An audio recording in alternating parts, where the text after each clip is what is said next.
Toyota 3.4 front catalytic converter install. Let's check this out.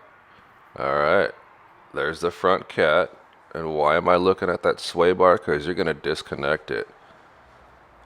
There it is, disconnected. Why did we disconnect that sway bar? I thought we were doing a cat job. Well, I'll show you why. First, you take your $500 snap-on Sawzall. I'll cut those flanges off. Trust me, it makes the job easier.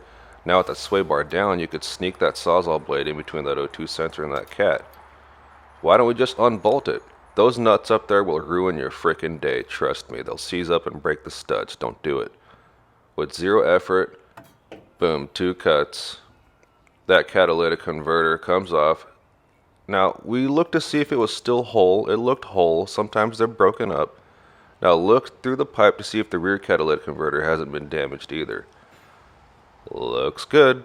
I like to take a magnet and wipe out all those shavings that I caused with the saw, just 'cause. Yep, there's a front cat again. So with the new cat you're going to install, it's going to take some trimming and some adapting. So I trimmed the front, trimmed the rear. I added a piece of 2.5, slightly swedged. And I know what you're probably thinking by now. There is no way you could just magically adapt that front aftermarket cat to the factory pipes, all good and perfect and ready to weld.